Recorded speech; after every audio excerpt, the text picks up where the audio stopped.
Uma boia de sinalização marítima muito simples pode ser construída unindo-se dois cilindros de mesmas dimensões e de densidades diferentes, sendo um de densidade menor e o outro de densidade maior que a da água, tal como esquematizado na figura abaixo. Bom, seguindo a nossa proposta de ir lendo o texto e interpretando logo, aqui falou-se na grandeza densidade. Lembra que densidade é massa sobre volume.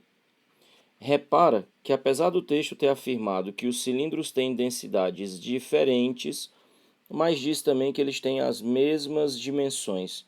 Por mesmas dimensões, eu vou entender então que eles têm o mesmo volume. Ora, densidades diferentes, volumes iguais. Isso significa também massas diferentes.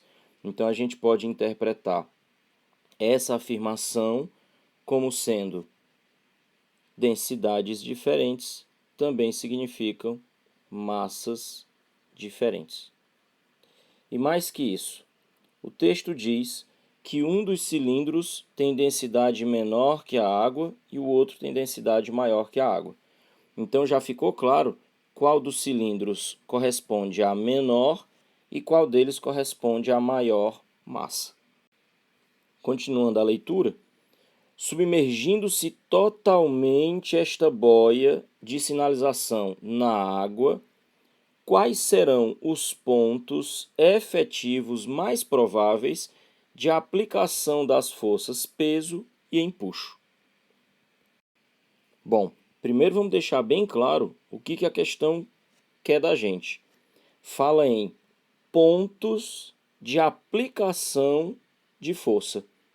Lembra que forças são vetores. Os vetores são segmentos de reto orientado. E toda força tem um ponto de aplicação. O detalhe é que quando a gente trabalha com pontos materiais, ou seja, objetos cuja dimensão pode ser desprezada, então o ponto de aplicação é o próprio ponto material. Mas quando nós trabalhamos com corpos extensos, como é o caso, um cilindro tem dimensões, não é como um ponto. Então é preciso saber exatamente em que ponto do cilindro a força vai atuar. Isso é o que se chama ponto de aplicação da força. Aqui o maior perigo é, como a gente está mais acostumado a fazer questões com pontos materiais, pensar logo em simetria e imaginar então que as forças deveriam atuar no ponto B, tanto a força peso, vertical para baixo, quanto a força de empuxo, que nesse caso é vertical para cima, já que diz que o objeto está totalmente submerso. E aí já viu, né? Se você já observou a alternativa B de bola, o elaborador da questão já previu que alguém fosse tentar resolver a questão desse jeito e colocou aqui ponto de aplicação do peso e ponto de aplicação de empuxo, todos no ponto B. Mas não vai ser assim não, hein? Bom, vamos começar lembrando o conceito de empuxo, e não o empuxo sobre esse objeto. Então vamos esquecer os detalhes. Vou começar esquecendo esses 3 pontos que ele diferenciou no objeto. Vamos tratar como um objeto qualquer. Depois vou esquecer a ideia de que são 2 cilindros de densidades diferentes. Eu quero pensar simplesmente no conceito de empuxo. Foi dito que o objeto está completamente mergulhado na água. Então, vamos fazer com que a água apareça. Depois vamos lembrar da ideia de que 2 corpos não podem ocupar ao mesmo tempo o mesmo lugar no espaço, o que significa dizer que para que o objeto ocupe um espaço dentro da água, é necessário que a água saia desse espaço antes. Ou seja, o objeto empurra a água. E o que é que diz a terceira lei de Newton? Se o objeto empurra a água empurra o objeto. A força aplicada sobre o objeto exerce pressão, a chamada pressão hidrostática. Isso acontece em todos os pontos do objeto, nas laterais, na parte de cima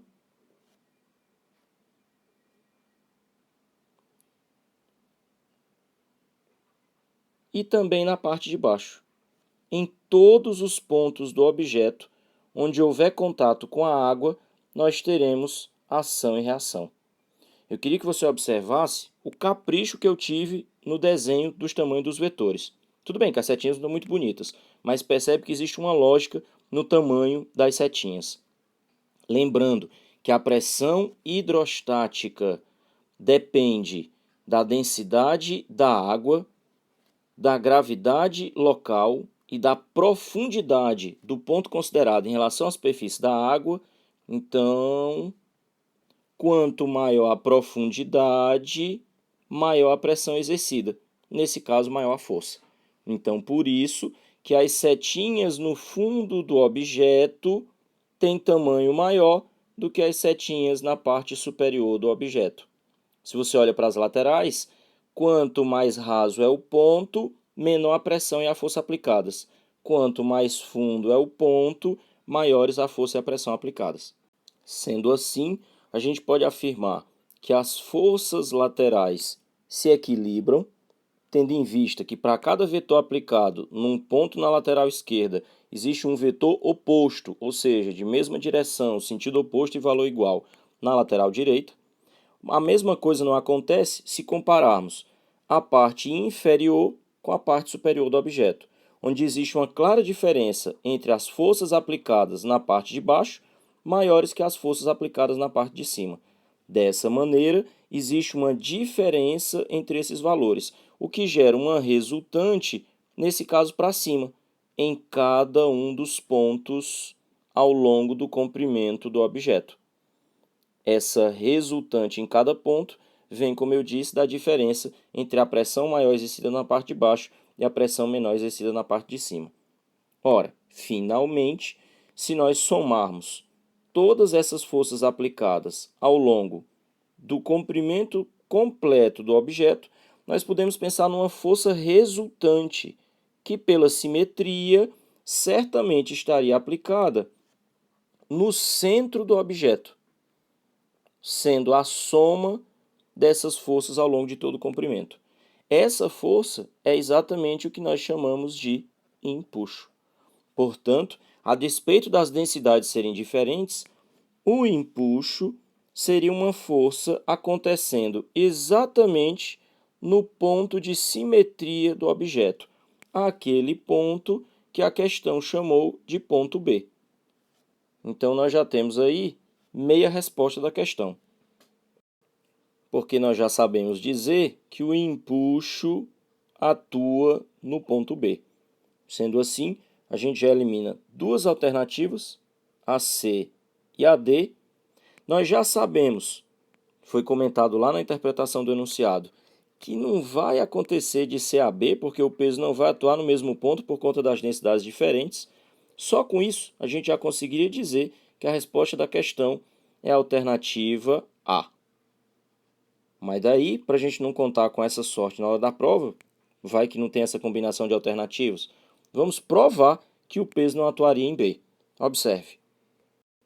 Inicialmente, vamos lembrar o que é peso. Segundo a lei da gravitação de Newton, peso é a atração gravitacional entre a massa da Terra e a massa do objeto cujo peso se quer considerar. Lembrando que essa força de atração gravitacional depende do quadrado da distância. E que distância é essa? Da distância entre os centros das massas. Então, aqui lembra um outro conceito, o conceito de centro de massa. É uma coisa que a gente se preocupa pouco ao longo do curso de mecânica, porque, como eu disse antes, a gente passa muito tempo trabalhando com a ideia de pontos materiais e não de corpos extensos. Mas quando você tem um corpo extenso, é preciso pensar qual seria o ponto onde se poderia imaginar toda a sua massa concentrada. Se você observar cada um dos cilindros separadamente, considerando que eles tenham uma densidade homogênea, então nós poderíamos dizer que o centro de massa de cada um deles seria o centro geométrico. A gente poderia pensar aqui no encontro das diagonais. Então, isso aqui seria o centro de massa do primeiro cilindro e no encontro das diagonais, o centro de massa do segundo cilindro. Então, eu posso chamar aqui de massa 1, massa 2. Nós poderíamos pensar num sistema referencial x para determinarmos a abscissa do primeiro centro de massa e a abscissa do segundo centro de massa. E lembra que existe uma maneira de se determinar a abscissa do centro de massa de um objeto, que é pela média ponderada, tendo as massas como pesos. Pesos não fisicamente falando, peso da média, peso matemático. Nesse caso, então, o x do centro de massa seria a abscissa 1 vezes a massa do cilindro 1, mais a abscissa 2 vezes a massa do cilindro 2, tudo dividido pela soma das massas. Vale a pena observar que se essas massas tivessem valores iguais, mas para isso seria necessário que os cilindros tivessem a mesma densidade, então M, M e M. E nós teríamos um centro de massa x1 mais x2 sobre 2, que seria exatamente a média de x1 e x2. E o centro de massa estaria no ponto médio, que seria o ponto B. Entretanto, já foi dito lá na leitura do texto e foi demonstrado na interpretação que pelo fato do cilindro à direita, esse que eu chamei de massa M2, ter uma maior densidade, ele também tem uma maior massa, enquanto que o outro que apresenta menor densidade, então teria uma menor massa. Dessa maneira, acaba que no resultado da média ponderada, sendo M2 maior que M1, o x do centro de massa vai ficar deslocado para o lado da maior concentração de massa, deslocado para o lado de x2. Então, não ficaria no ponto médio, não seria o ponto B, o que significa dizer que o centro de massa desse cilindro, muito provavelmente, pelas opções que ele apresentou, estaria no ponto C. E é exatamente aí onde a força-peso é aplicada, no centro de massa do objeto. Então, nesse caso, o peso atuando no ponto C. Sendo assim, isso vem só para ratificar a aplicação do peso em C e a alternativa que a gente escolheu como correta, alternativa A. No final das contas, uma questãozinha legal, hein? Simples na resolução, mas cheia de física, cheia de conceitos básicos por trás. E vou terminar do jeito que eu comecei. Muito cuidado com a alternativa B de bola. Ou seja, muito cuidado em responder as questões apressadamente, sem pensar nos detalhes e nos conceitos básicos, ok? Se liga.